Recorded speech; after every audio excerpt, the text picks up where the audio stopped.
guys, welcome to another stream. So first, before I go forward and basically start working on my stuff, basically let me just try to tell you what I'm trying to build. So what I'm trying to build is something called Edumeet. It's kind of a collaborative learning platform, basically intended to be used by teachers and students of schools. The idea is basically to build a collaborative learning platform which can basically allow teachers to not worry about things like, okay, I need to set up a meeting on my calendar for the XYZ class, then I need to generate a meeting link for whatever meeting software they might be using. They might be using Google Meet, Zoom, Microsoft Teams, or anything. The idea is basically once someone from the administration team in the school defines the timetable for different classes and then assigns teachers to those classes, basically it should happen automatically. What the students will have is or the parents who will log in on behalf of the students and give the service to them will basically just see a dashboard with their upcoming classes, and with a simple click they can just go ahead and log into the class and get started with the teachers. Now, of course, the teachers should also be able to start a class, so the students will be able to join once the teacher starts the class. So, and that dashboard will also be available to teachers. So, although the kind of things that will be available for the teachers would be a little bit different from what you have for students. So a teacher would have all his classes for the day, basically. So they might be for different sections or grades, and a student, because a student is only a student of a single grade, they will see all their classes belonging to different teachers. So that's the first feature that I'm trying to build. And I streamed for last 2 days earlier as well, but I was playing some music in my headphones, and basically that music was also streamed and on YouTube and on both Twitch.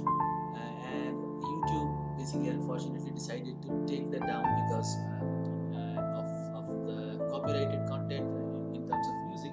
So I decided to delete those videos from YouTube because I honestly don't feel it right to basically to be streaming that content which is created by someone else.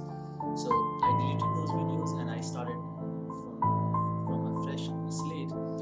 Unfortunately, I cannot do that on Twitch. I don't know. I'm not too familiar and I don't want to waste too much time in understanding the Twitch interface.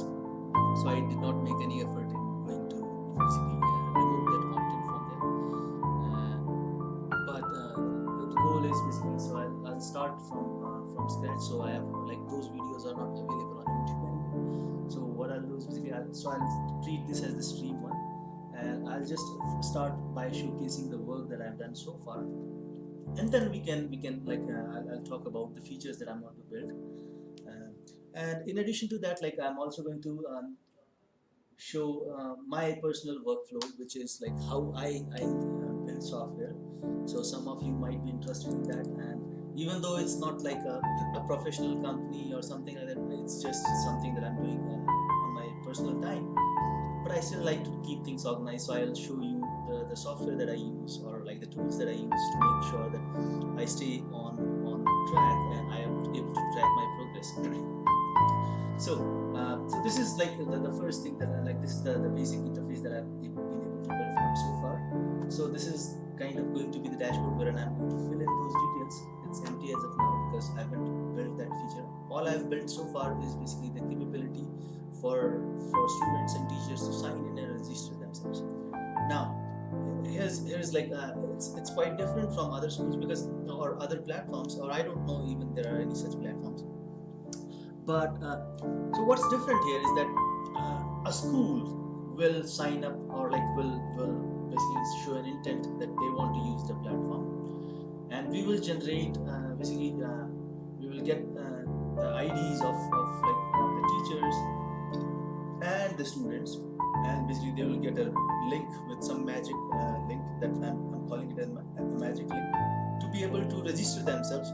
That way we are able to tie them to a tenant or a school, and the reason for doing that is because we don't want to mix up data from different schools, right? So we just want to have separate access control for schools or teachers to be able to access only the data of the students that they are teaching, and vice versa. The student should only be able to join the classes for the school which they are part of, and not any other school. And the platform is supposed to be basically a shared platform which is going to be used by a lot of schools. So we have to make a bifurcation when the user signs in to say which school you belong to.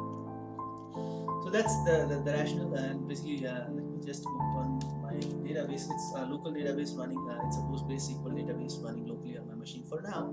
Basically, it will be deployed to server once I reach a point where like I can build the basic features, and then I can start adding more features while the database is out there live. So none of it is live right now, so I'm just using a local database running on my local machine inside a local container. Nothing very fancy here, so it's like a very simple routine stuff. We have few tables. Basically, I'm using .NET as the primary language of development, and there are a few reasons for that. Basically, right now in my work, I'm using this language, so I think it's like more efficient for me, because the syntax and everything else is right in fresh of my mind, like inside my mind.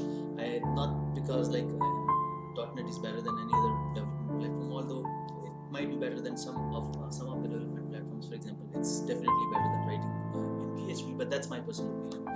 I don't claim to be correct on this one. Like those who are writing code in PHP, they might disagree, and that's okay. Like it's just my personal opinion. Okay, so now basically this is the user. So basically this is the table where we will, once we have this, we will generate the, just a moment, there is something on my door.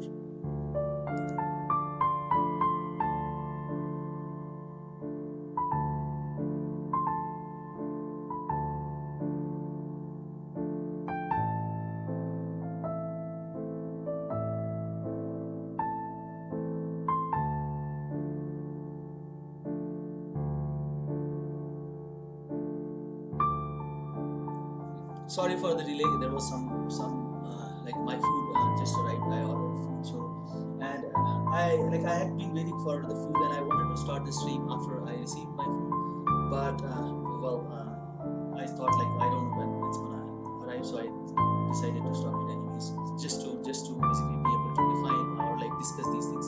Now I'll have to take a break to have dinner, but I'll be back after dinner. That's not a problem. In the meantime, like I wanted to describe the progress and what's the setup and how I've built it, or what I've built so far. So this is like the users table, where like we will store the users, and basically all the users will be tied to a tenant. In very simple terms, a tenant is nothing but a school. So basically it's like a solution where like multi-tenant solution, so different schools can register themselves. So each tenant or each school will be given an ID, and the users will be associated with the tenant.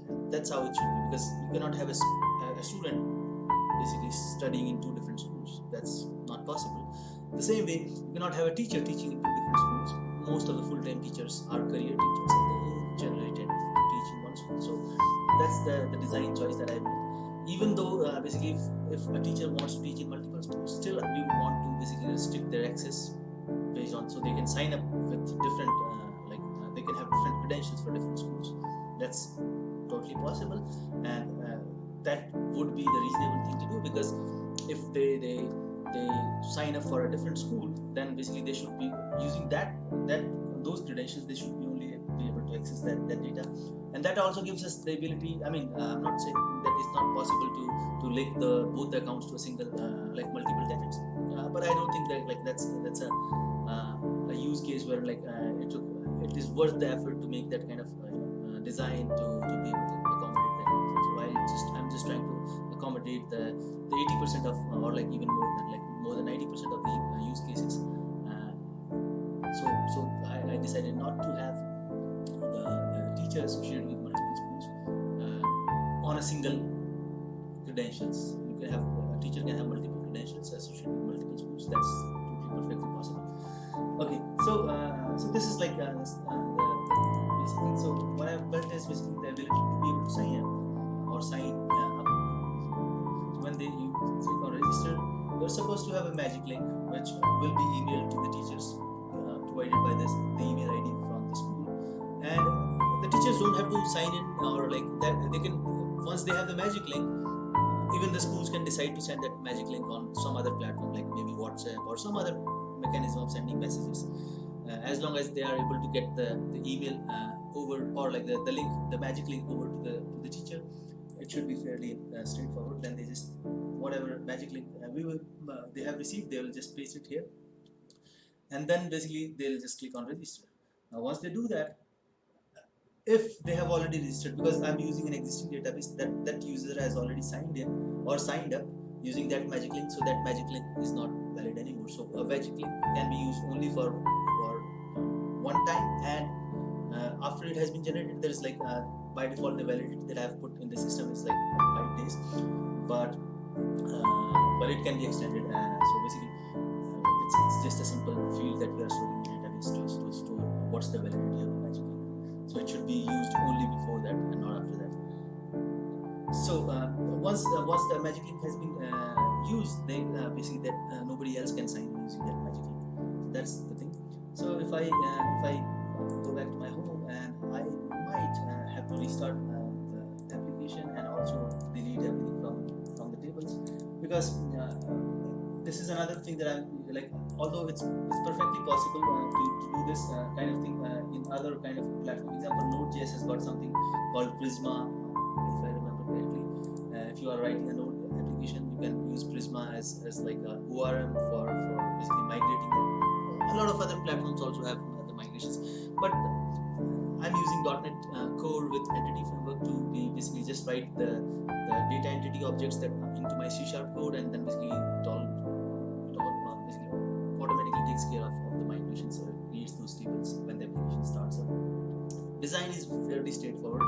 I tend to build it in like in a modular fashion, where like I don't like the term microservices, but you might want to call it that way. But that's okay. Like my thing is basically I'll have multiple services responsible for each service is responsible for one thing. For example, this is my tenant API.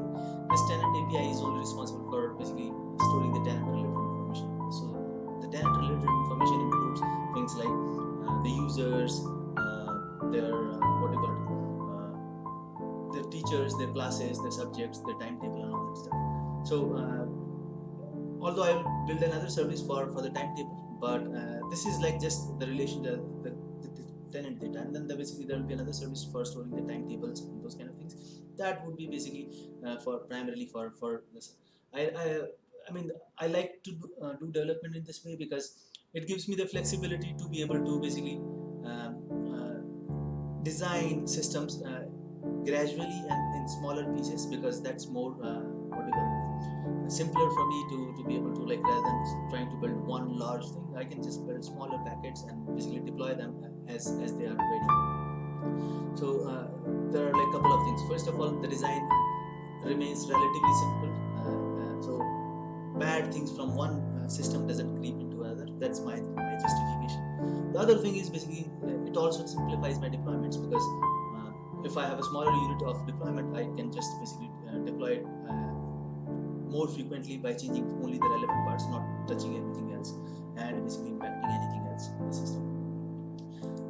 To a certain extent, basically I can even selectively scale things. So some people call it microservices. That's also fine. Like I tend to like to not be associated with those kind of things, because I found that like people have very strong opinions about using them or not using them. So I tend to call them basically modular system. Like this is like an API which is basically only responsible for tenants, or like so tenant scope includes once getting the context about who the user is. Now once we have that context, then basically we can go ahead and basically get additional data, for example the timetables and the subjects and the timings from a different service, which I'll probably call it a scheduling service or something like that, to be able to basically build it in smaller parts, and then I can deploy that scheduling service as it becomes, and then I can selectively add features there and keep on deploying as many times as I want. So this is design. Now let me start again to start the flow from beginning. Now I've demonstrated the flow of magic link being usable only once. We we can also basically look at another flow, which is like, okay, this is a fresh copy of the database, everything is clean. If I may show, so the users are basically are empty. If I take the data, this has never been like, there is no name and nothing information, because we don't have that. Like all we need from the schools is just the email ID or some mechanism of like sending this magic link to the teachers. So this is the magic link. It's like a GUID, a globally unique identifier, and the teacher would receive it either on an email or on a WhatsApp message or some other like or even a text message or something like that. So just copy it from here, and basically once they are here, they can just go to the register. And by the way, this flow remains same for the both users, like for teachers, for parents, even the administrators of the school. So it doesn't change. It's just the same universal flow. So everybody, because we associate every user with a tenant, and this is the way of like associating them. This is the flow that I came up with. So they click on register, and now they will be presented with the screen saying that you will now be redirected to a registration page. They can take me back. So if they are not ready, or they realize that they probably don't want to sign up now, or they don't have their account credentials handy with them, they can just try to come back, and when they are ready, they can just register. So we give them some time to be able to get everything ready. The other thing is basically when I say account credentials, what I mean by is like, I'll show basically we give them an opportunity to be able to sign in using their other accounts like Facebook, Google. We haven't added Twitter yet, but that's the plan. We'll probably add Twitter as well. So far now, right, like this on this QA environment or on this text environment, we're able to use two kinds of like external providers. One, or obviously they can sign in using or sign up using their email, but in addition to that, they can use Facebook and Twitter. So once they are here, basically they'll be taken back. They'll be presented to the screen to show, and also we wanted to showcase our like logo and all that stuff. So basically to give some time. And then basically they'll be redirected to a sign up screen, which will allow them the opportunity to be able to sign up. Right? So this is a sign in screen. They can decide to choose sign in using here, or they can choose decide to use Google and Facebook. And we will also add Microsoft to the link, because that's how it's going to be. And then basically this is once they do, let's say I decide to use my Google account, and I decide to use my email. So now I'm back into the application, and as you can see, this is like just a way of showing that we have now. Although there is another difference, which is the screen on top, or like on the left, right hand side of the screen, and there is like the entire profile of the user. We will have some like, we don't want to, this is not a super important feature in terms of the profile picture, but we will add it at some point in time. Right now it's just a simple picture with like a placeholder image that happens. And then below that they can see the email that they use, the teacher, and the school of which they are part of. Right now they are part of this school, because that's the only school that we have this part of it. And then they can sign out and read our privacy policy. So this is like this is what I have built so far. Now if I decide to sign out, next time I can just like instead of registering, if I like, let me just show you the flow that I was showing in the beginning. So the magic link has now been used, so it cannot be used again anymore. So if I try to do this, it will say that yeah, that magic link is not valid.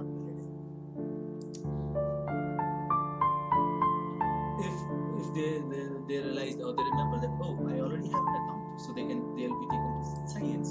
So basically they can sign in, and basically because I used the PT, so it already remembers that, okay, I was previously using some social media account, so it remembers what account I use. Like it's Google, you just click on this one, and basically it remembers that thing, and it will sign me up again, and it will bring me back to my screen. So this is the flow that we have built, and some of the tools and technologies that we are using behind the scenes is called, let's say, your B2C. So this is like, I don't want to build an entire identity module myself. Well, there are a couple of reasons for that. The first one is like it's time consuming. The second, even more important thing is, apart from being time consuming, it's also basically there is a very high probability that basically there might be design flaws which might result in like data leakage for the for the users. And basically being a single developer, I don't want to basically build a full like security or like a full authentication system myself. First of all, it's like such a waste of time if there is something like this available. And the second thing is I don't want to even basically be burdened by the security of that private data. So I just decided to use something which is basically more or less easily available and doesn't cost much. Something known as Azure Active Directory B2C. It's like a business to consumer kind of a sign-in mechanism provided by Microsoft, and they have like a nice SDK which basically integrates very nicely with ASP.NET. I decided like I can use both of them in conjunction. So this is the basic kind of setup that I have for this app. Now is the funny or like well, the fun part will begin, because now we will start adding those features. So now coming on to the next question that I or the next thing that I wanted to mention is about my workflow. So I use Jira, and Jira is also free, like by the way. So basically the entire Confluence suite, including Jira, Confluence, and sorry, I said Confluence stack. No, it's not Confluence. It's Atlassian. So the entire Atlassian stack of like the basic software like Jira, Confluence, and Trello are free if you have certain like team size. So I'm just using the free version of it, and I tend to basically organize my stuff. I basically have full kind of like sprints and everything else, just so that I can organize, see my progress. So as you can see, like I'm keeping them in a thing, and basically I'm just trying to basically be organized so that like I'm able to see how far I've reached and what is my goal. And I try to basically keep all the tasks here and basically keep them in my backlog as well here, like we have a backlog. So basically this is like the kind of thing that or my workflow that I use for doing my software development. The code is on GitHub, and basically it's not open source for sure. It's a private repository, and there are a few reasons for that. Generally I've seen basically at some point in time probably it might turn out to be a product. I'm not sure yet, although I don't have any intentions of charging any money as of now, but it might turn out to be a product. And I don't want to even like create like until it's in a usable state. I don't want to basically put it in the public as well. So that's one reason. By the way, like I'm anyways streaming the entire creation process on YouTube. So basically there is no reason holding back or like there is no reason to hold back the code. It's just that right now I don't feel comfortable. So that's the overview of like my stuff that I've done so far. Basically it's like 10 p.m. right now. I'm doing this after work, so now I have to basically, I just received my dinner. I have to take my dinner, and then once I finish my dinner, I'll resume the stream. Or when I'll just take a break. So I'll put the break screen, and then I'll be back maybe in 15-20 minutes and start doing my stuff. So before I go, I'd like to define some tasks. So this is already a big story that's already in progress, and this has got like a few things into it. Like some of them have been done, so the things which are shown in the course are not done, and then the other one is like create teachers dashboard, students dashboard, homepage, and all that stuff. So today I want to start adding features to this application which allows me to basically first of all get the timetable. For now, I mean at some point in time I intend to build a screen for the administrators to be able to define that timetable and that stuff. But now I see like it's a very important use case right now given the COVID situation. I think it's good that I build just the backend part, and basically once a school signs up, I can just ask them to give me the dump of their timetable, and basically we will feed it into the system using some scheduler or some script somewhere to be able to upload the data and just have it there. And basically once we have built this dashboard, because this is the most important feature, then we will go ahead and basically add that feature to be able to upload their timetables, change their timetables, change the schedule, change the number of classes, add remove classes, and that stuff. So that's going to basically, I don't want to build a feature which will be used very later on in the process. I want to build a feature which is basically very commonly, which can be used as soon as this thing goes live. Okay, That's the goal. So let me just come back to Jira board. So here is the thing. So basically, what I need is this thing is this is not going to be a part of the front end, but this is going to be a part of my back end. So I will just add so let me just create a subtask here which says tables entities for tables. Because I'm not creating tables directly, I'm using entity framework for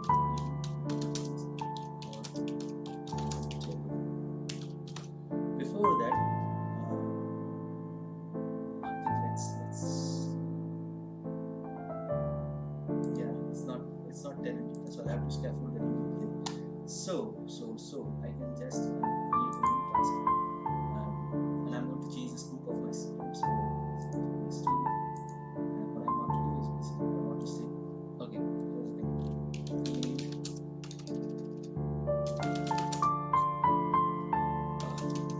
Scheduling. Right, so that's one thing. And then basically there's no issue here. I would want to assign it to my current sprint, which is the current one that's running right now. That's fine. I want this sprint to be affected. That's okay. So I have this thing here. I can bring it to the top.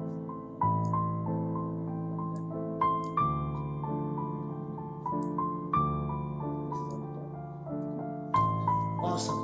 Now I can just go ahead and create tasks and subtasks. So the first task that I need is entity structure.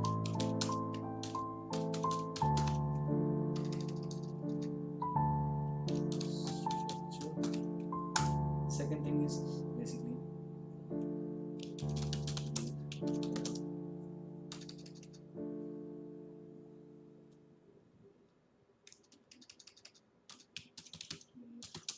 services. This is like there are people who say domain-driven design. I don't want to basically those terms. I just say okay, it's like domain/business logic,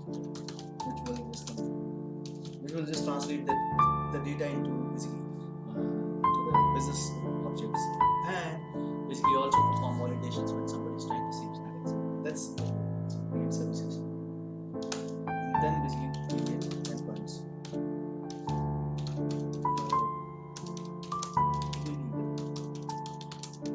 This is my goal for today.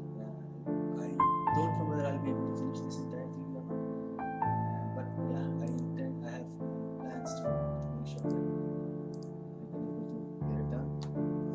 Let's see how many story points I would say that it's worth 3 story points. It's just a simple case to me. So let's have this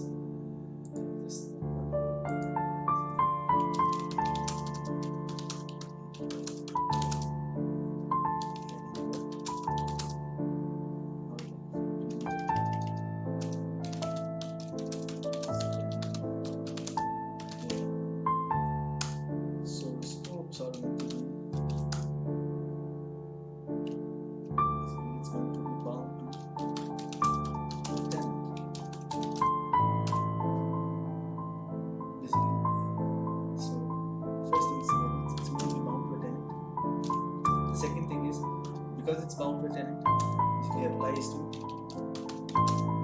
students.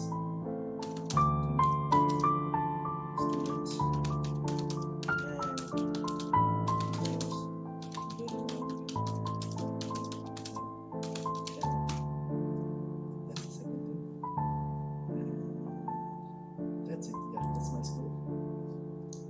Now there is one more thing that I would like to do, and that one other thing that I would like to do is basically to look at my old API, because on the old API I need to do one more thing which I haven't done so far.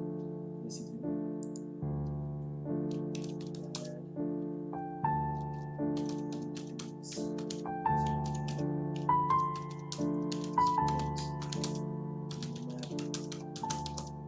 so a parent can have students, and makes sense because we are allowing the parents to register rather than minors or students. So basically, the parents will sign up for the platform, not the kids. And the parent can then basically we will have this data also received from the school because we don't want parents to create like 50 different. We would want basically the school to give us information as to this parent is a which kids, so that we can try to control that kind of like validation on the school level rather than like trying to do it from parent or personal level. If you guys have any like suggestions or like ideas where like I could just get rid of and let the parents do it themselves by also ensuring like that they don't put rubbish data into the system. You guys can like just reach out to me or like put your ideas in the comments, and I'll be happy to talk about it. Right? Students have to a parent, so basically a student will map to the parent, and then basically when the parent logs in, he can choose as the child. So basically that's one thing. So add students map to a parent. That's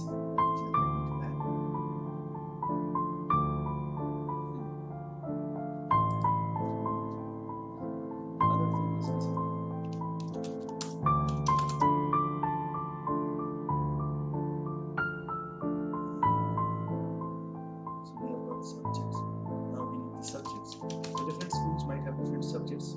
They might name them differently. They want to control like how they are. So add subjects, entities, which includes like let me just modify this guy. So add subject entities. This will be entities plus endpoints. So I don't want to like spend too much time creating these tasks. Just want to get this thing as early as possible.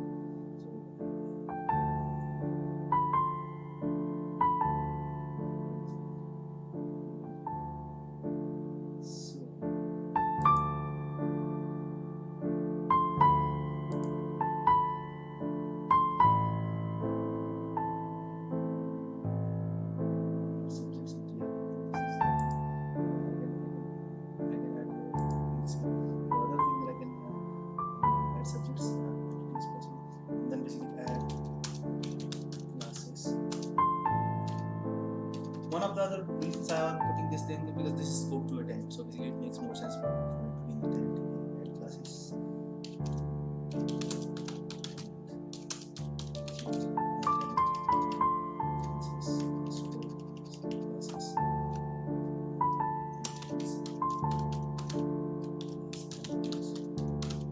By the way, all the endpoints that I'm referring to right now are actually endpoints.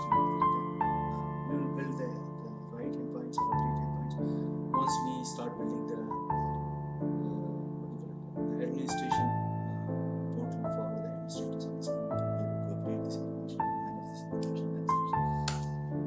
Then the other thing is basically, so once we have subjects and classes, so subjects and classes, yes, this is the two things. So that's the only thing that is new here. So we need to build these things. I think so. Let's do this. And let me just so that I stay on focus. I'll just start with like a sticky note to set my goal. So goal. What is my goal? Goal is basically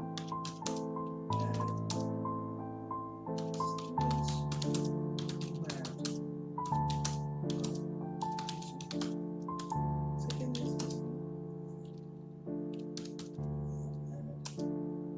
subjects need capabilities. So I don't want like a so that's one. And third thing is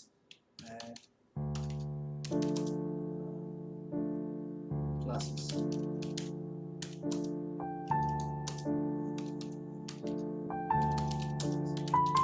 So the goal is basically when I say capabilities, I mean to have those tables created in the database, the entities available in the API toolkit, and an endpoint on the API to be able to read the data from those tables. So that basically we can have that relationship to show that dashboard on the phone. So that's the thing, and then basically we will start building another then take these entities and basically create a schedule around them. So I think this is like, I don't know whether I want to call it a scheduling API. Yeah, I think that's reasonable. So it's only responsible for schedule, and it doesn't do anything else. Okay, awesome. So that's the goal for today. We will start after dinner. For now, I'm just going to start the break, and basically I'll be back after break, and then we can just continue the process of building these entities and endpoints.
Okay, so back and let's get started.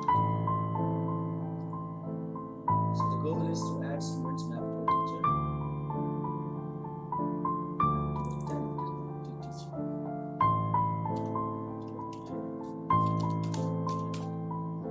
subject abilities.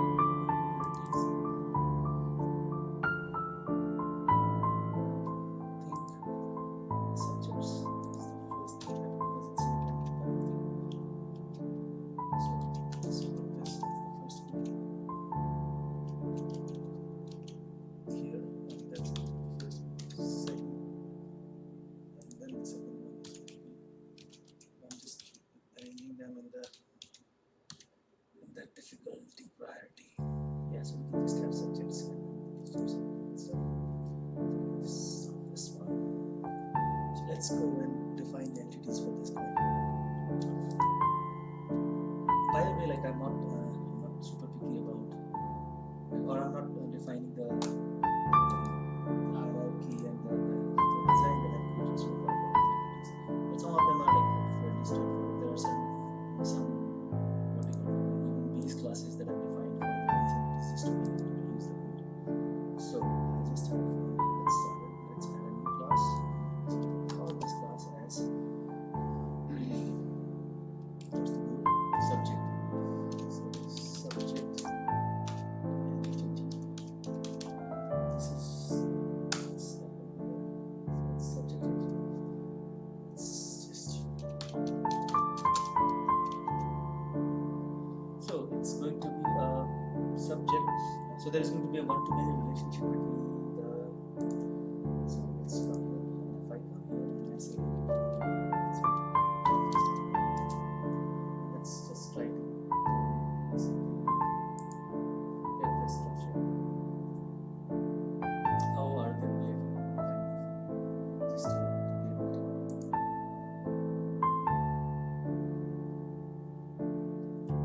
What we have is basically.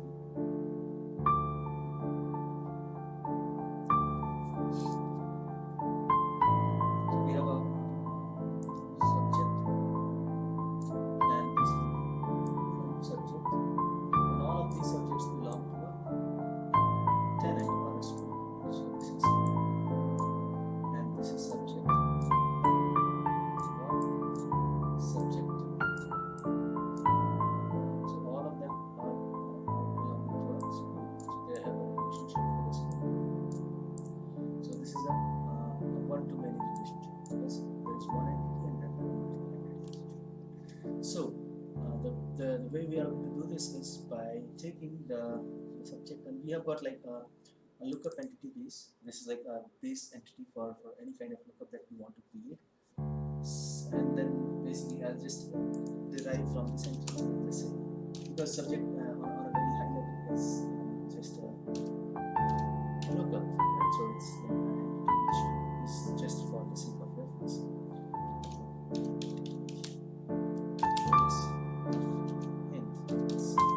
Where this generic parameter is the primary or like the type of primary. So this is going to be integer. And then now I can just say calculate name. So that's the name of the subject. And then so I think it already has the name on the class. So that's okay. What I'll need is basically I need the tenant ID. So this is what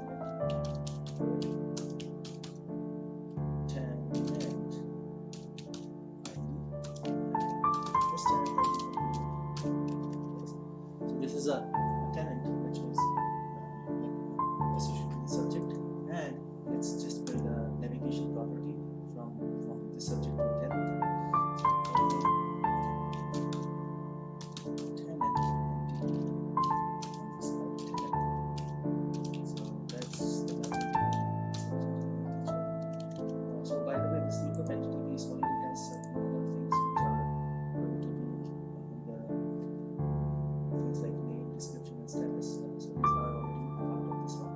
So I don't need to define the status and other stuff. And then there are the alternate entity base, which is the base class for the lookup entity, also has certain additional properties defined, which are like kind of things which is created by who created and all those kind of things.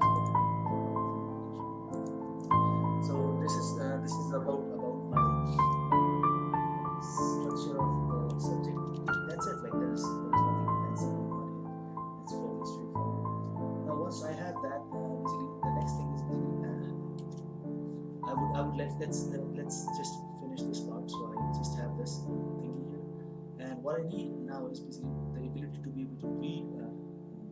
So I have another layer which is the domain layer, which basically is just a simple audible. Oh, before domain, I have something like a tenant repository. Now, tenant repository is like interface between the database and that stuff. And now that I have the entity added here, I can just come here and I can just set up my things like the indexes and all that kind of stuff. So I can say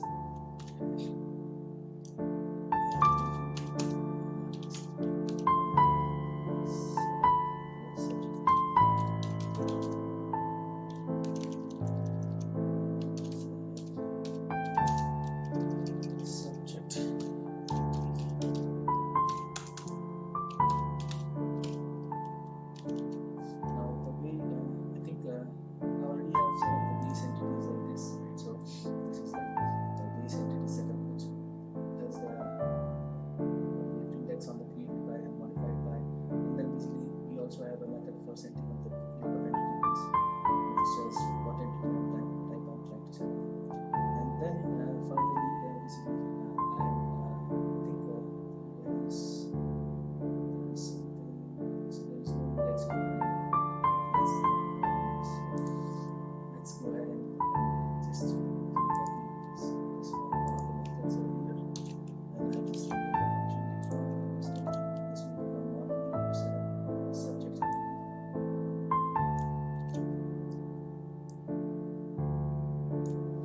This is my subject method.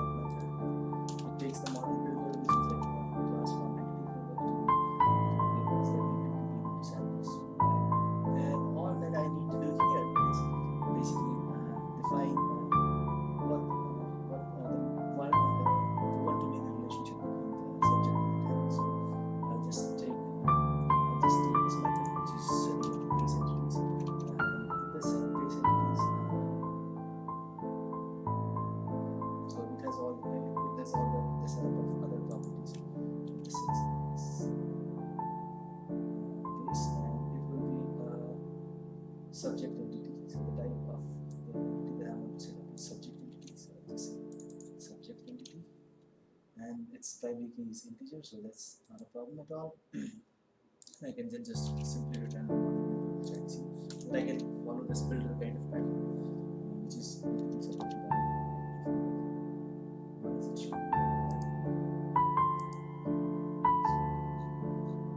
The class is closed properly, so this is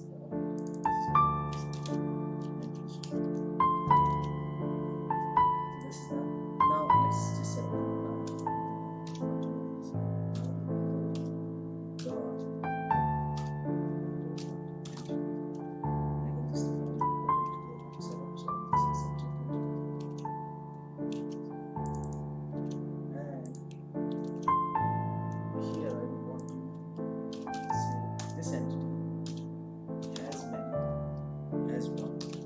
has a one tenant, which means that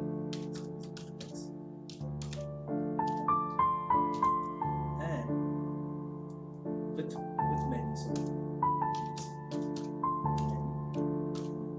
as x dot subjects. Now it's gonna complain about the fact that there is no subjects defined on the tenant entity, which is okay. I will just go ahead and go to my tenant entity, which is entities, and I'll just say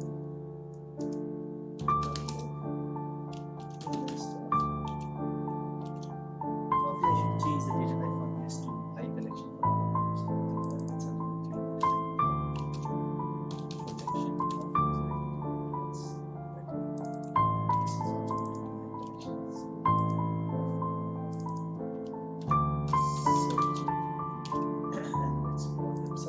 These are the subjects for perfect. So this does that. Now it should stop complaining about this. Yes, perfect. In fact, now that I'm onto it, I'll just go into my login provider, and wherever I have seen the list, I tend to follow this practice of like gradually refactoring my code as I see them, so that like I can just keep them clean, rather than just like starting with very clean design from the first time. I might start with like very bad design, but clean it up eventually as I around the system. So that's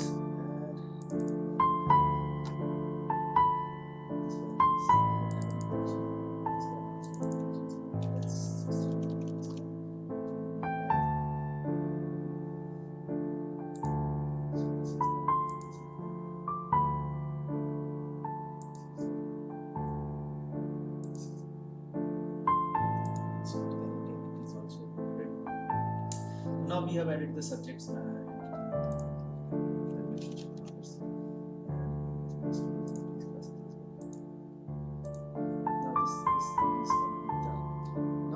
to happen is basically when I go to my entity context and I can just say on my model creation, I will just say model number dot. In fact, I've jammed all of them together, but let's just subject. So let's do another refactoring that I can see right now, which is very easily.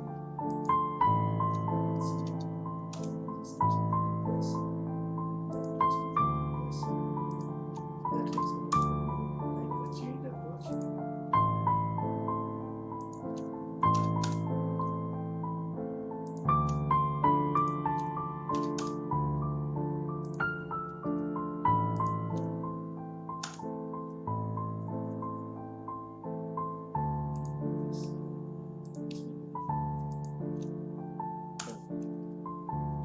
By the way, I also like to write tests, but I'm not too picky because there I generally don't give this argument. This is a very stupid argument that like, okay, writing tests makes you slow. But this is like really a very informal kind of project so far. I don't even know whether like how good quality I want. I just want to deliver some feature, and basically I'm not too picky about the quality, but this practice I don't follow, and I don't recommend anyone to follow. It's just like if you what you might ask, like what should you look into this thing, right? So what if I don't recommend following this, then what would someone learn from this kind of like video, or if somebody's watching, what would they learn? Well, they would learn other things like how to set up or how to build a product from scratch, how to set up the database, and especially like for those people who are just like starting off with their careers, or like who are just getting into the software development practices, how to basically get their hands and basically build something tangible. Although like writing software is a very complex process, it's way much more complex than just writing code and basically delivering features. It also involves quality and those kind of things. But here, my focus is right now, to be very honest, like my focus is not purely on the technical side, but more on the usability side of things. But yes, I don't recommend this kind of development practice for sure, in terms of like not writing any tests. Although I have tests, and basically I will write them, but and I don't even recommend writing tests after you have written the implementation. But here it's like this now is maybe not get into too much of justification for my lousy behavior. Okay, so that's my DB context setup.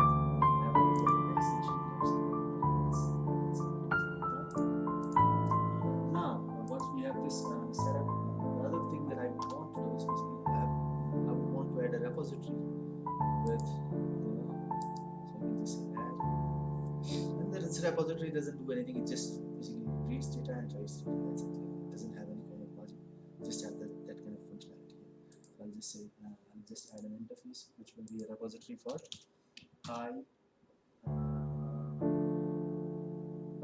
subject repository. So it's going to be a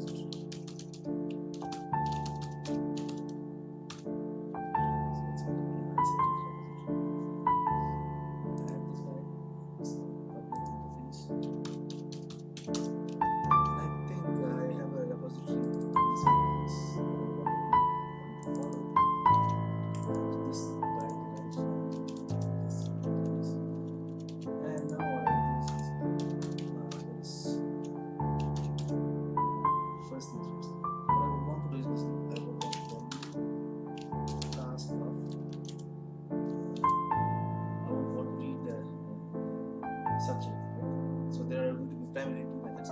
one is read all the subjects for a tenant and read a subject by itself.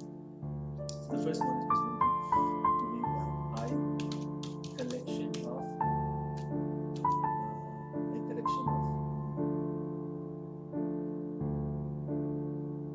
of subject.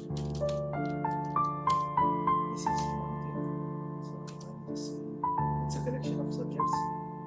So I just say get by tenant.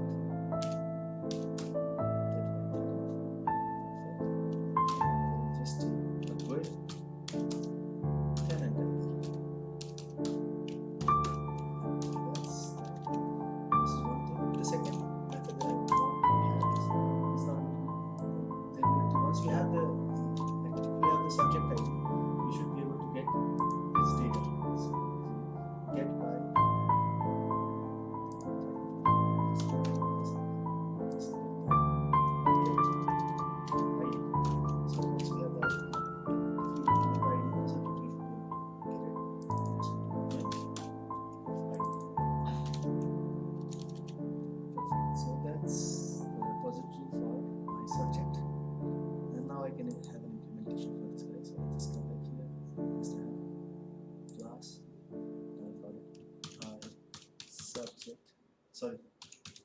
subject repository.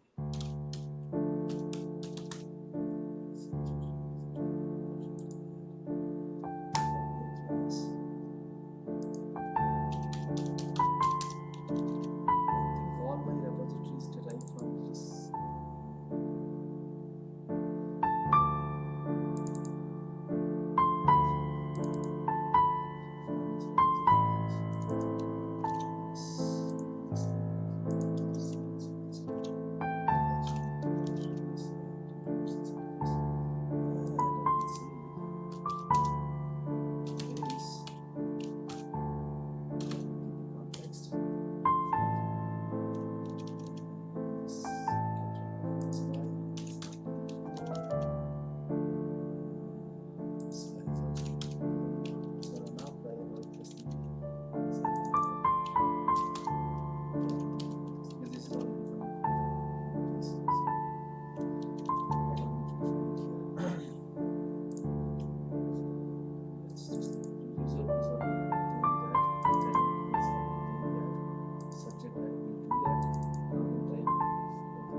just say return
first basic.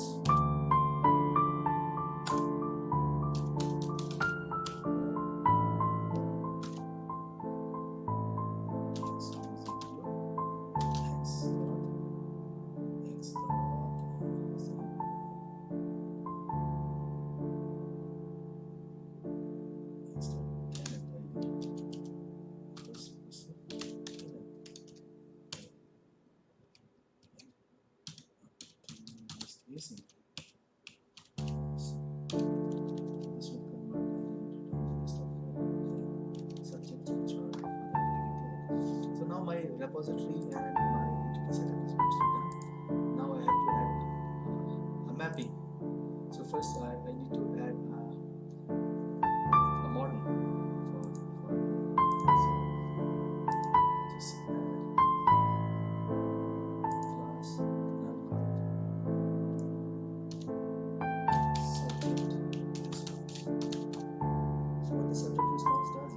class it will be the response which will be returned by the API.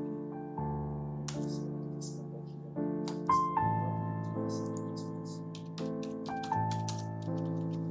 And I don't have things like in the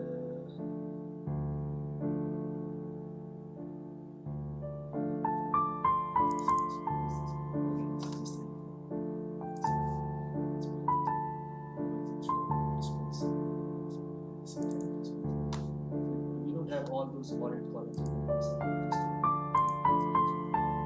this is subject response, and here it will just have subject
There are a few other practices that I've followed here. Like I've not defined the lengths of these strings for database fields. I don't recommend it, but like I'll define like this is just my local development as of now. Once I have built the features, then I'll basically tighten these things in my database. Using extension methods that I'll just show a little bit earlier. So I'll just put these in that. So basically that's going to be defined later on. I'll make sure that I don't forget it. In fact, let me just to ensure that I don't forget it, go to my backlog, and I'll just click the backlog issue. It says define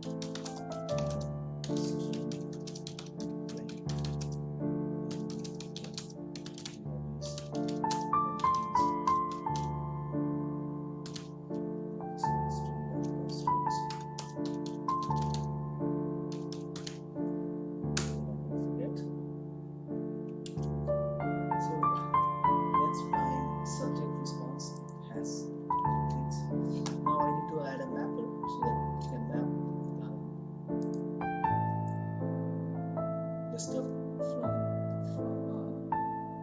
what do you call it? A subject entity to a subject response. I just like to name them like super lengthy in terms of class names. So I just say subject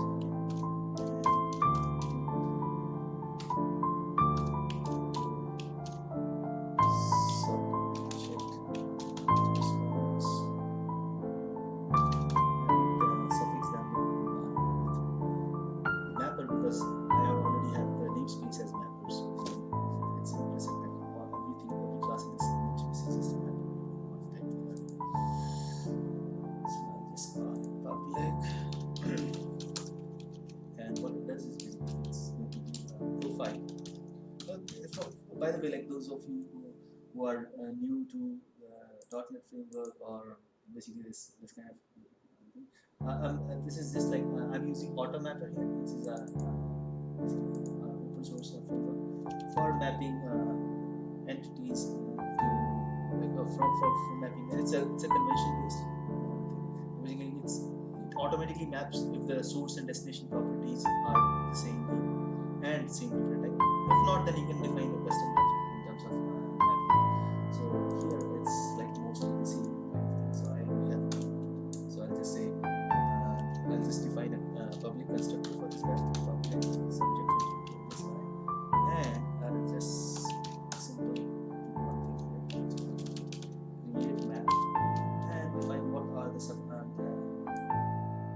types which I want to create map for. So let's create a map between subject entity to subject response. So that's basically it. I think given the fact just because I have a mapper already defined for the subject response, it should be still relatively simple.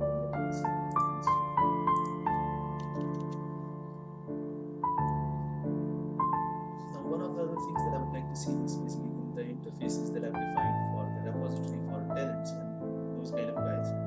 Let's see, what is the data type? Tenant repository something called get by IDs. There's no collection so far. So none of these things return any collection, which is nice because I was able to so it's like collection of something. And I might have some of these returning because I changed the data type from list to a collection. So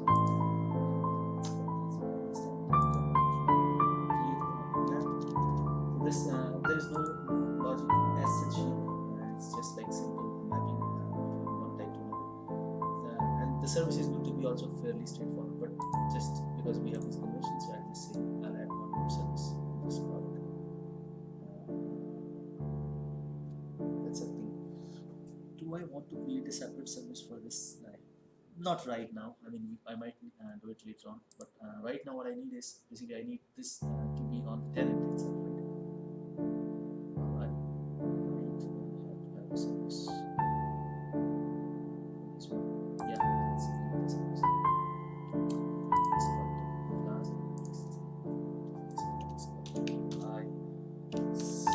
Subject service. This is the subject service. This deals with the subject.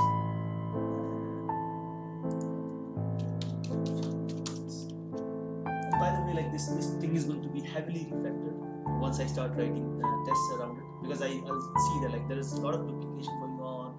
I will basically do a lot of refactoring around composition and inheritance, basically based on the principles of solid design.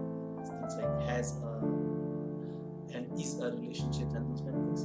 But that's like that's for when I start writing tests. I know that it's going to be refactored heavily, and this design will become super nice. But yeah, this is not bad to start with. This and basically I just add a class here. Service of subject service. This is the subject service, which is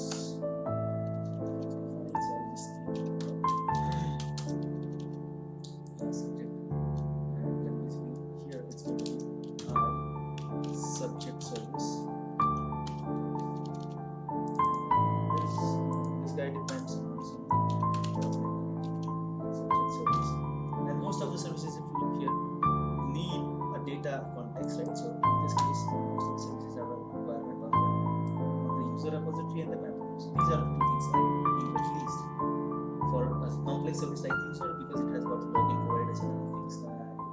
Takes some other repositories, but this guy is going to be the same thing. It's going to be not I user repository, but I subject repository. And that's called subject.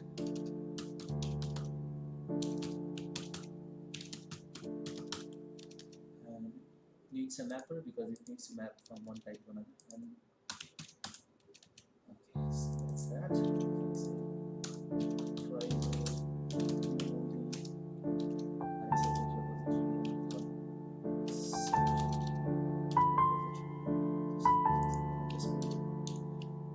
consistent with my naming conventions.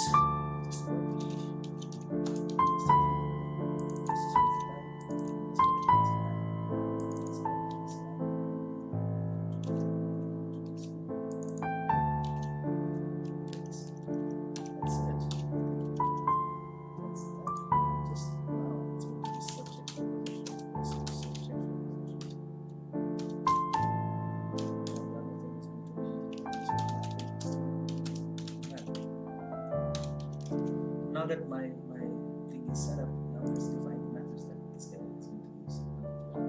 So our subject service is going to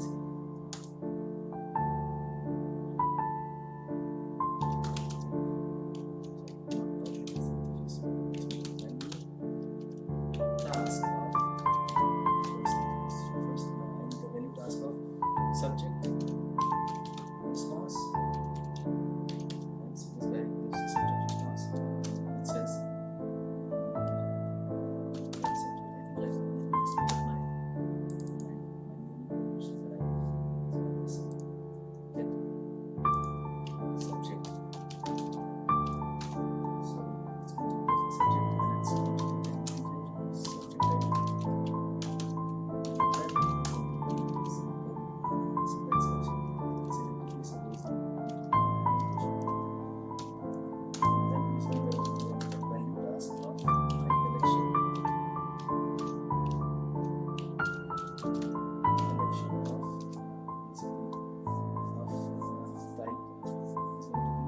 subject response. So if I want to get all the subjects for get subjects,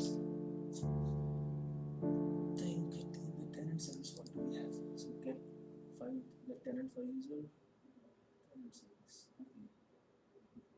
By the way, this method doesn't belong here. It belongs in the user service.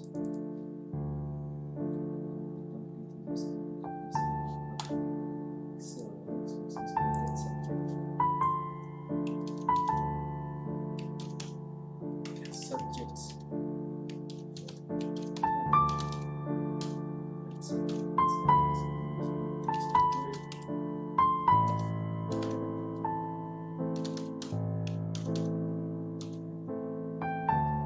That's it. These are the methods that this guy is going to implement. Let's just work on this interface now. And I already have the subject repository, so all I need to do here is just return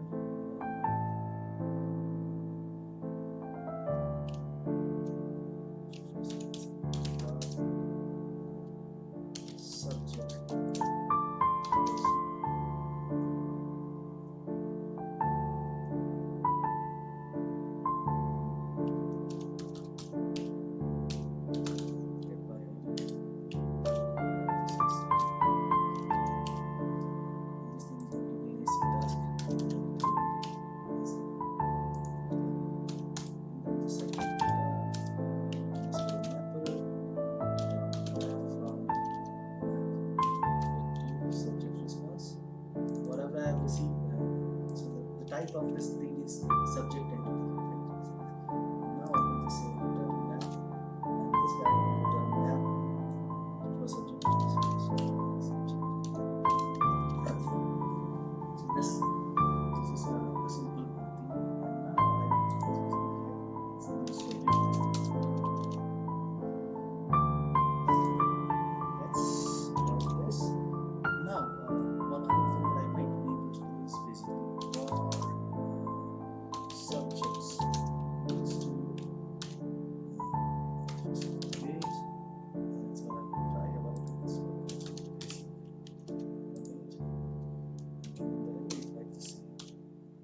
here for this repository dot get by tenant ID and tenant ID. Now this is done. This is done. Map collection of ID, collection of subject responses, subjects.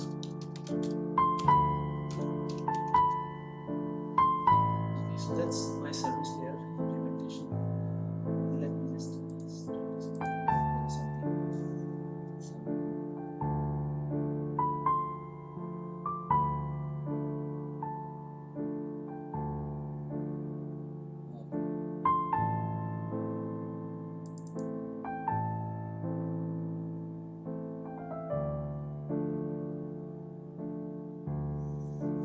Because this is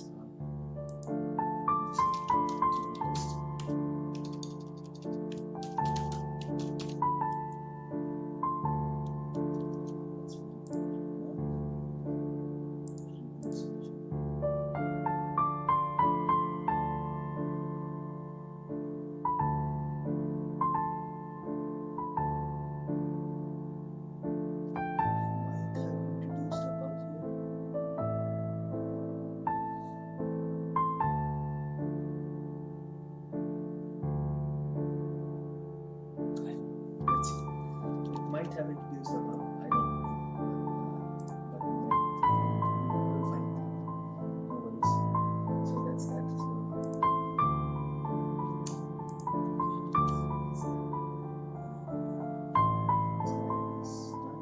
Now I've got the subject response.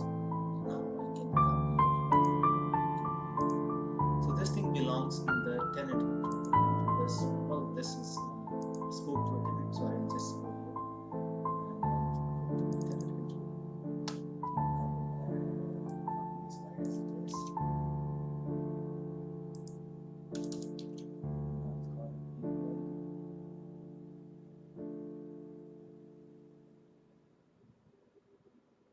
Oh, yeah, tenant for user.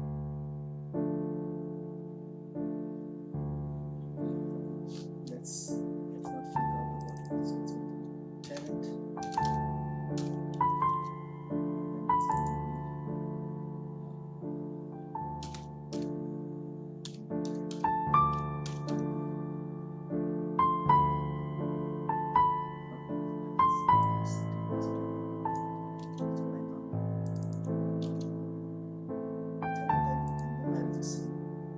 Subject. So this guy returns by the way, like some of us tend to name our controllers or basically resources APIs as plural. Some of us like to name them singular. I decided to use singular, so that's my. None of them is like right or wrong in my opinion. Like both of them are valid ways as long as they are consistent. So we have.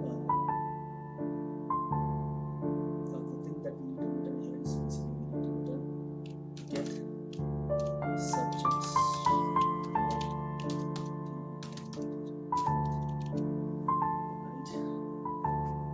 Although I might argue that this method doesn't belong here. Instead, it belongs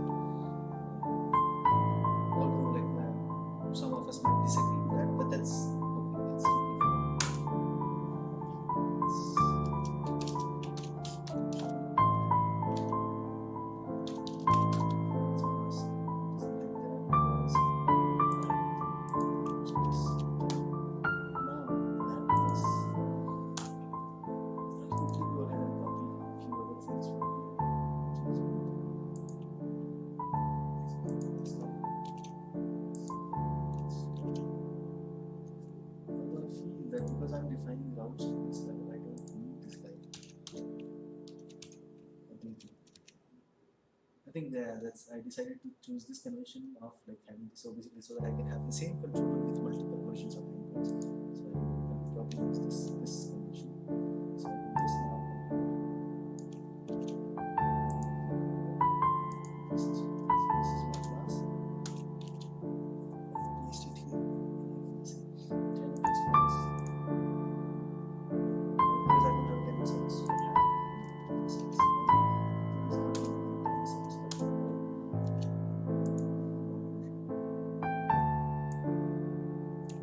subject service. Let's come here and slide over and subject controller. It's logger subject controller. That's fine. And I think by subject service. Subject service.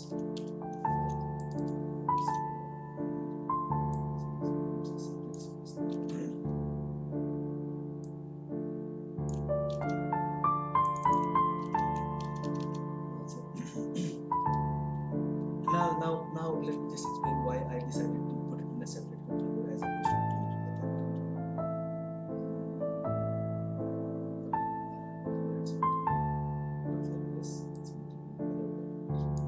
with a tenant. Although the top level path is tenant, and then basically it's going to be controller. Why did I do this? For a couple of reasons. First of all, to have a simplified dependency injection. So this guy should not have like too much dependencies. Specifically, like for example, if I added that here, what that would mean is basically I would need to inject the subject service as well. I might have to do it at some point in time, but I don't want to. Like right now, it's like I want to keep the design as simple as possible. So I'll just not rather have extra services injected here. And the other thing is basically I anyways would have to write a subject controller, because I also have get subjects for tenant. Yes. I anyways would have to write a subject controller as well, and that is because there is another method which says get subject by ID, right? So that doesn't belong to tenant because there is no relationship. It will be a different endpoint. So I thought like why not if I'm doing this, why not take it out into a controller of its own? That's more cleaner. That's that. I think I've done this one. Now let me just add one more. So and this also basically this will not change. That point is still going to be tenant slash. So here now it will not be there will not be any tenant ID, because now this endpoint will give us the ability to get the subject by its own ID subject. And I will just do this. And one more thing that I would like to do is subject.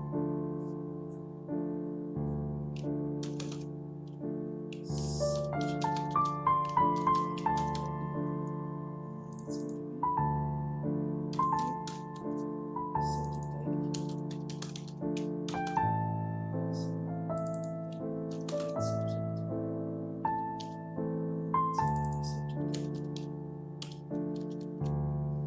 Instead of being a tenant response of IAction result, this is going to be IAction result of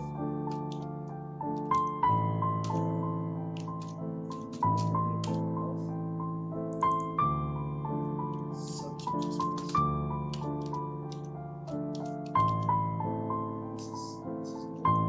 This is going to be just subject response.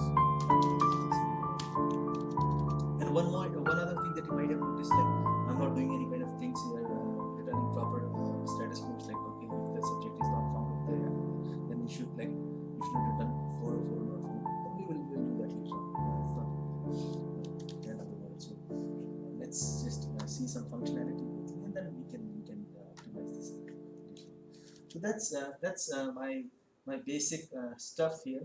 It has got the subject service. It returns the stuff. Now while we are at it, I want to do one more thing, which is going to be there is there is a NuGet package which I should have used. Like now that I've started adding like more services and repositories, I think it's a good practice to add a NuGet package. And that NuGet package is called Scooter. It's basically it's a convention based mapper for dependencies. So basically it automatically finds out the matching interfaces and the matching classes, and then automatically injects them into the dependency injection container, so that like basically I don't have to do kind of things which I do in your startup class, which when you add these like these services, add repositories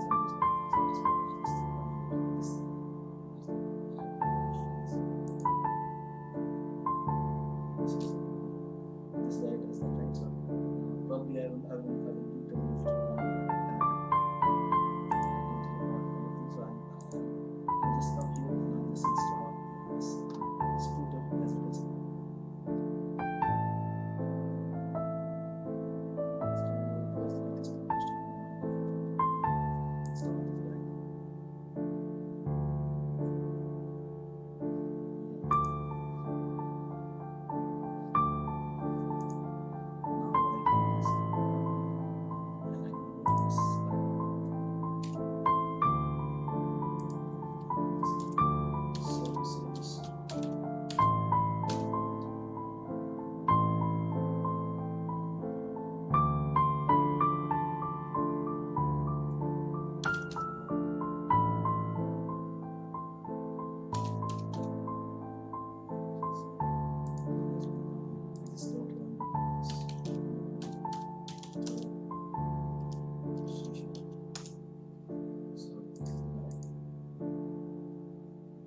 Shout out to this guy. Is like he's done like amazing code with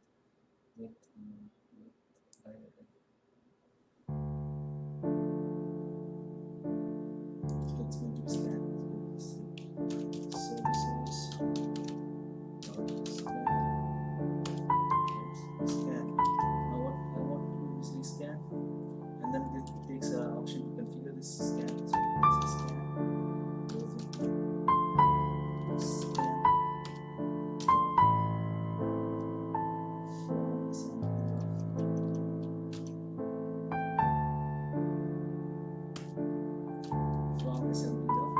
What do I want to scan? I want to scan my repositories. So I will just find repository. And so this guy scans everything from repository out.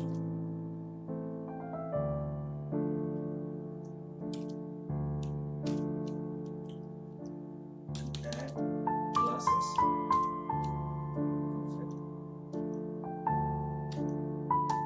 And then with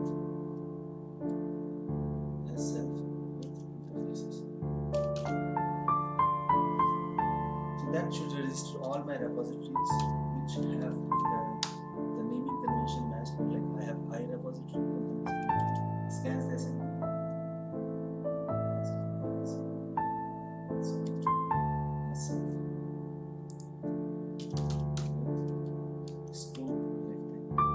All of these images are added in scope. So this one line of code gets rid of all of these things. That's a very NuGet package that this guy has rather not remove them. The reason for that is because we have first make sure that this is done. So that's one part. The other thing is this is DB context and this. Other thing that I want to do something similar here as well. So this is services. Now scan. And here I want to add scan my services. Scan goes into scan dot from assembly of, right? So I can pick up any service interface. So I just say user service. User service. Right?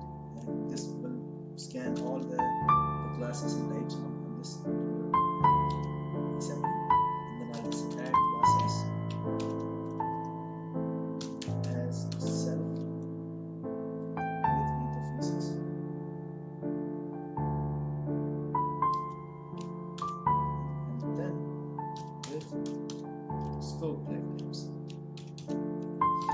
another thing that you have to be careful. Like it's really difficult for you to mix and match the lifetimes. If something is singleton, then it cannot have a dependency which is code, and it's a little bit complicated. That's my stuff for the dependency injection I have set up now. So let's give this one. We will not be getting any data because there is no data value in the database. Yes, it might even cry about a few things, but that's okay.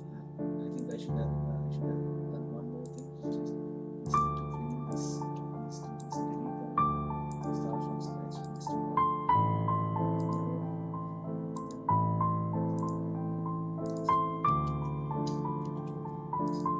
Now we can start.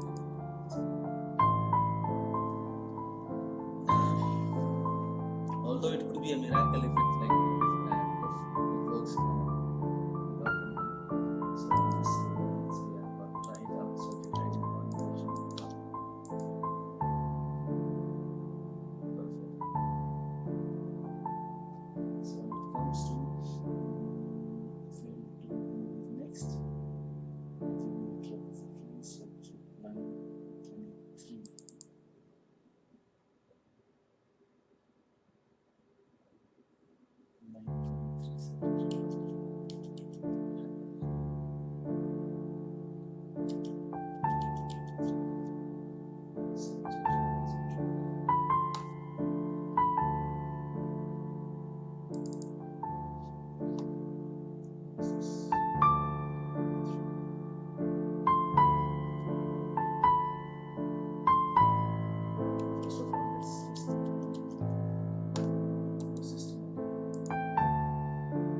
Subjects entity. Subjects. There are ID, description, status, and awesome. So everything is as it should be. Nothing wrong there. I think let's see if Gary has created the subject tenant for entity, which is also awesome. There is index on these things, status, stuff. That's also correct. Now it's complaining about the fact that it's not able to find the it's not able to move next.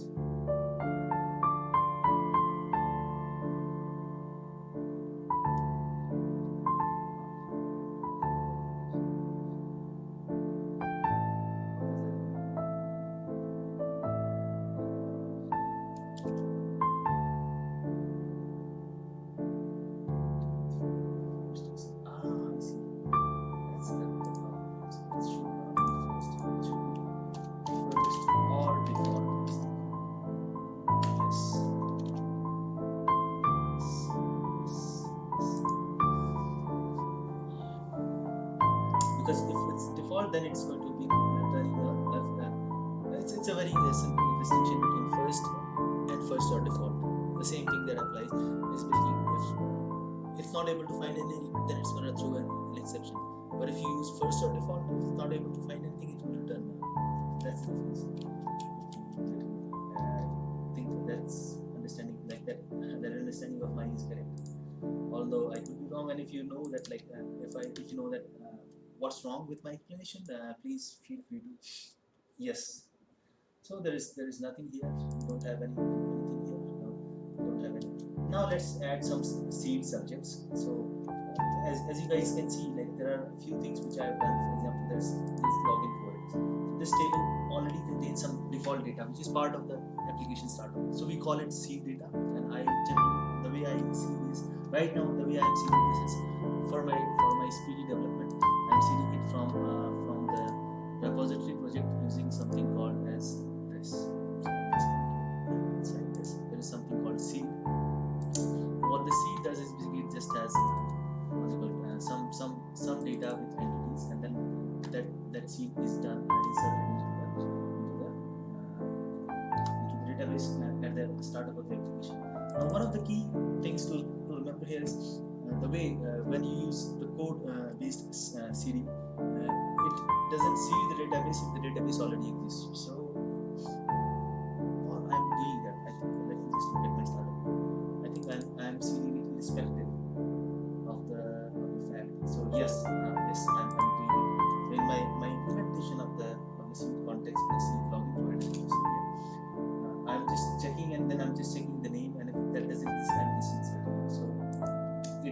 even though the database is incomplete. So that's nice.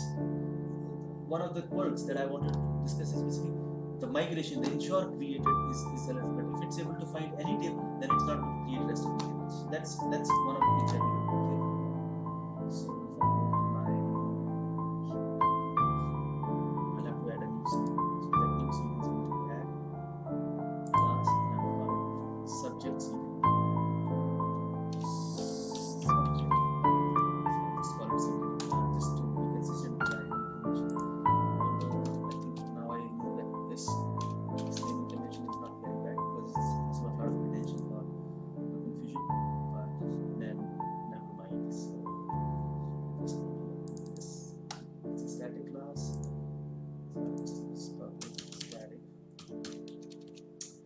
Then just copy this guy from here so that I don't have to type this lengthy thing here.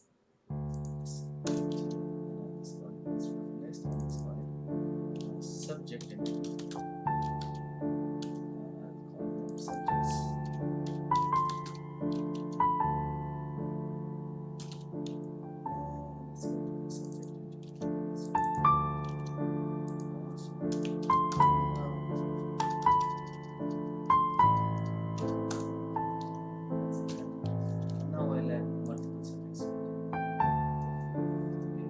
Let's go to the subject entity. Say new subject so I'll just call it name and it's going to be, let's say, English. No particular reason for choosing English as a subject, but just English and description.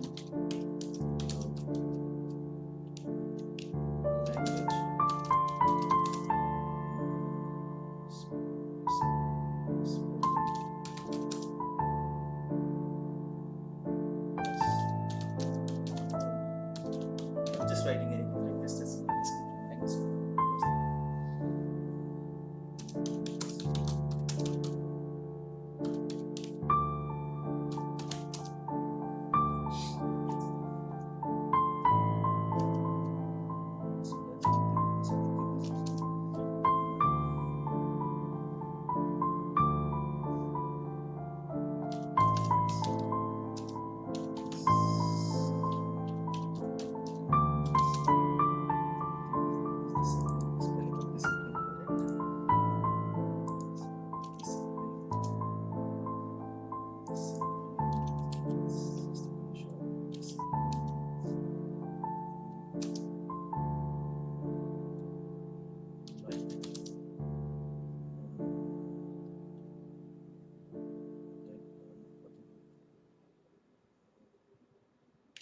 Grammar.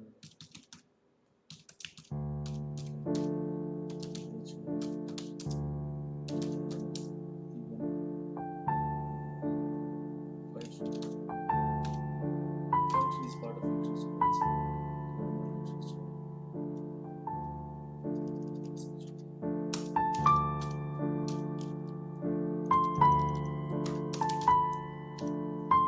Some of you might be thinking like this is all some dummy literature.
just use this one.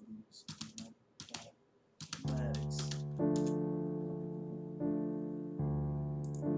Let's just copy this stuff from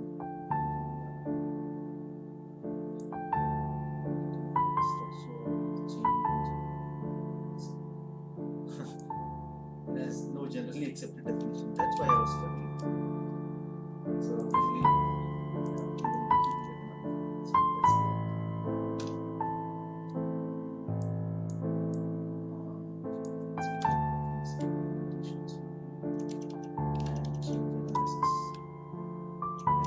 change analysis comes from the calculus or not calculus like differential.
Tend to use Wikipedia quite a bit. Somebody might say like, "Oh, I'm," so that's a good.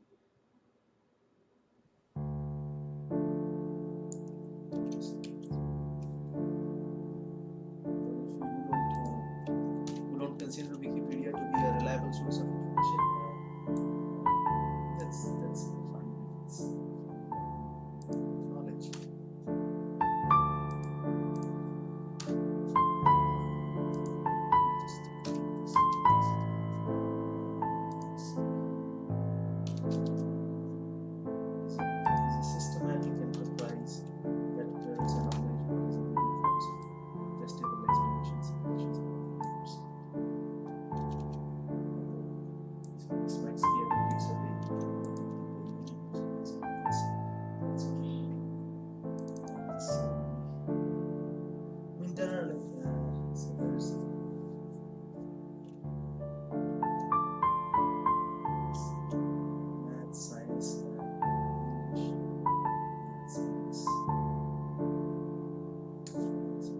Something called social science, and some people like also have environmental science.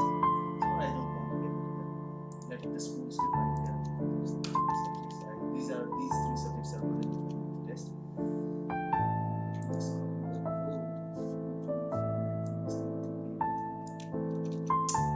See the subjects. So this is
tenant, and then basically get the list of seeded the subjects that need to be seeded, add that to tenant's subject collection, and then save the changes again. But then I decided not to use that kind of approach, so this is how it is. And anyways, like I'm going to have a more better like kind of approach for seeding, probably, if I'm not too lazy about it. So let's give it a try.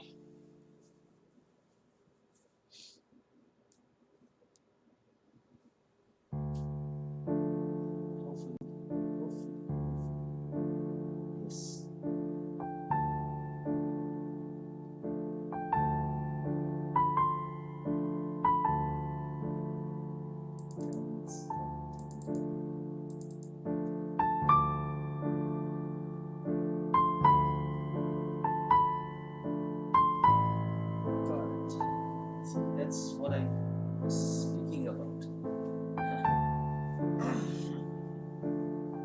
So there are, let's see, what are the tenants in context? What are the subjects?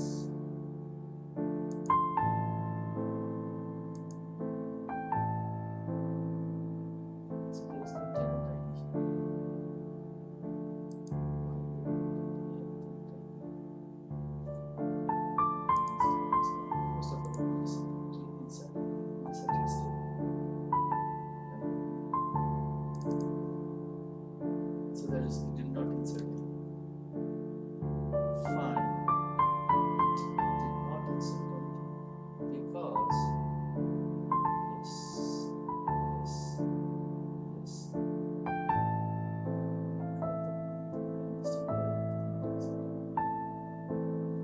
because because I mean it will succeed if I delete all the tables and start from scratch. But now, because it's picking like the issue is that I'm taking the subject ID from the tenant DB context subject. I'm trying to take the tenant ID from the tenants, which is here. So I'm just saying whatever. Now, because these tenants are not serial, the objects themselves don't have an ID assigned to them yet. What that means is, and by the way, like I have a very simple fix for this thingy, which is here. If I come here and I just say, before I do that, I'll just update the subject ID. So I'll just say, what's the name of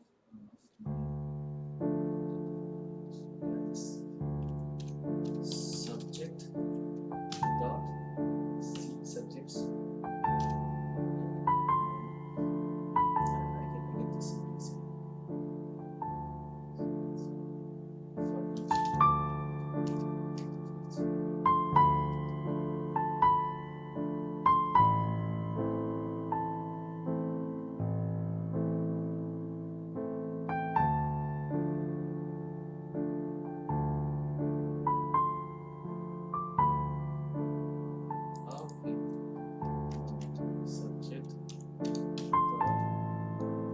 subjects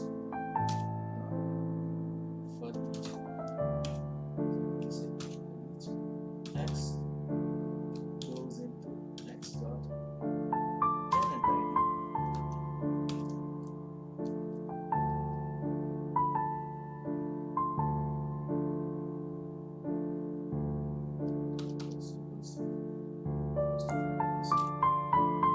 Tries to set the ID first, but now they have already initialized tenant ID. So tenant ID equals to, what do I want to do? I want to set the tenants. So tenants first,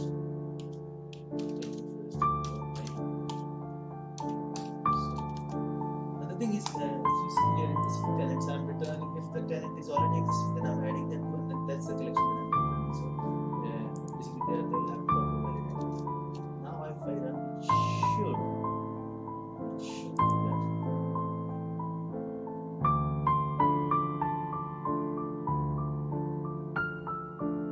Yes.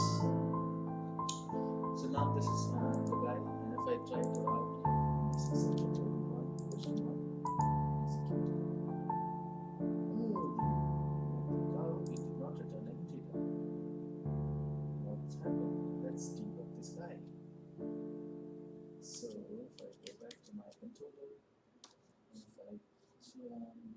here, which is my subject controller. Get subject by.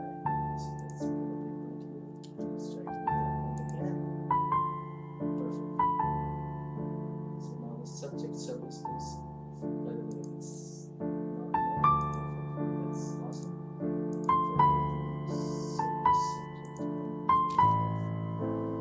And I'll say get subject. And I'm trying to fetch it by implementation of proposition. Get by ID.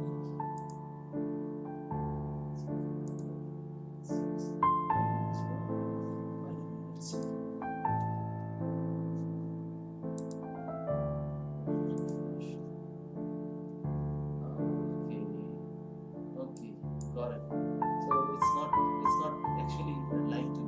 There is no subject by ID, and the reason is because the previous sequence failed. So the ID one is kind of useless now for this table. That's like a quirk with the Postgres database. So it's perfectly normal for it to be like that for the auto-generated columns because it does something. Perfect. Now it's not able to map entity from response. What is it saying? And missing type and information or unsupported mapping. And it says it's a response. It's not able to map. Going to end. This is the nice thing. So really, these tools like AutoMapper and Splitter, they are quite nice tools. They give you development experience. They make your life very fast. Development cycle very fast and your life very easy. That's what I want to say.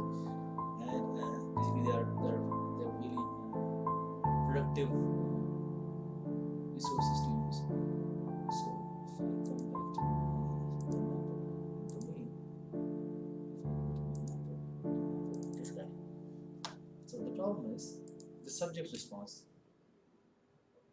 has a tenant ID as int. It should be a grid. That's the reason. It's freaking out on me.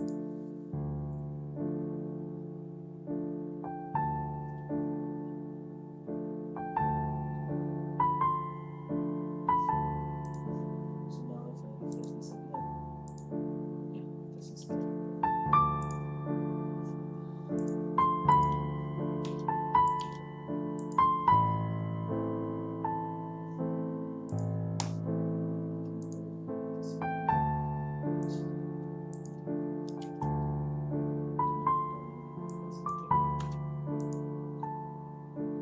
Yes.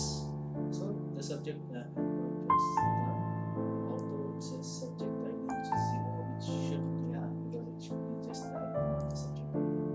So one more thing to be done here, it's like because the entity contains the. So as long as the fields are basically matching, and I don't mean to say that you should always name your domain objects just the way they are.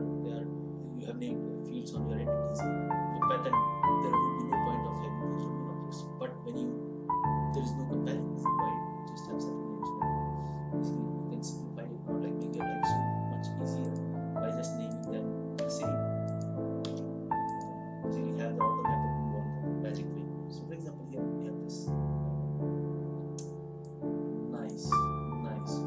Now, one other thing that I would like to do is we have like add one more thing which is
for member x goes into x, sorry, let's destination of tenant,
that kind of trickery when you have like property names which are not mappable, or like which are not compatible with each other in terms of name. So you have the property name X on your entity and the name on your response is Y, then basically you are not able to. So that's where we automatically figure out the relationship. Otherwise, it does very good job in terms of figuring out the relationship. So I think this. So the subject is to check this. All I need to check is the map. So it should be able to map that. Yes, it does. So it is able to map that thing. So I don't need that which one magic trick on that.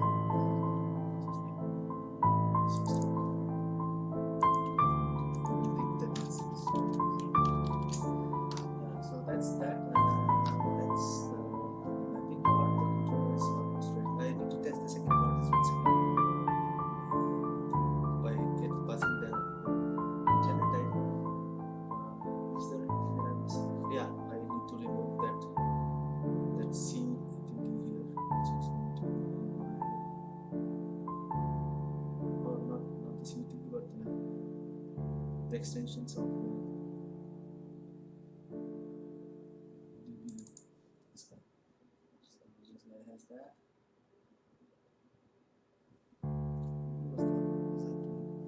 Services and repository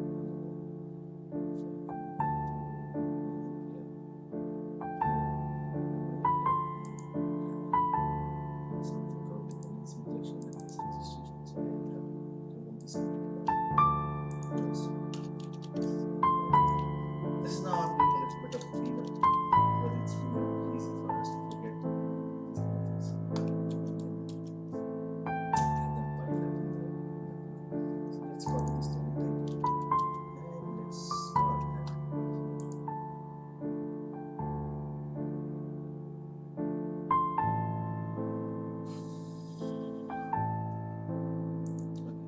yeah, let's try to put all this in this.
Selected on this side.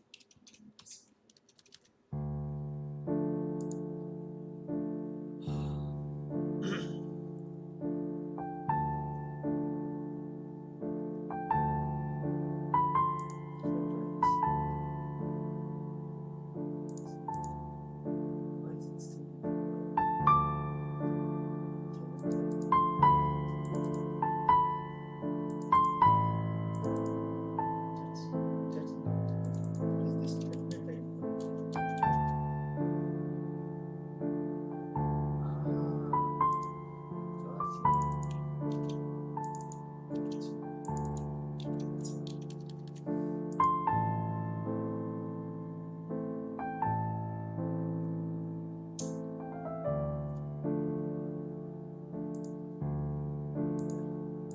although we have come a long way in terms of the ID design and perspective, but like these things are still very very much possible. In saying this, that you're not getting any compilation error and those kind of things, but still, it's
basically everything is on the production, or like not on the production, but it's in the source control.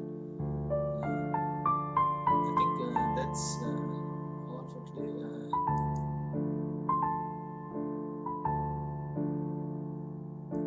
So I think we are going to finish the stream now, and we'll continue on this one in the next session.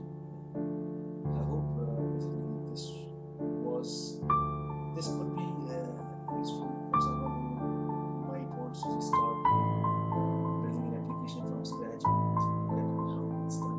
Although there were like a few key parts which I have not included in the stream, or like which are already set up. For example, the things like the integration between Azure B2C and this application. That I think I did not show it, but I think I'll make a video or basically I'll just show that thing in a different kind of project. When I start a new project, I might include that part as well in the stream.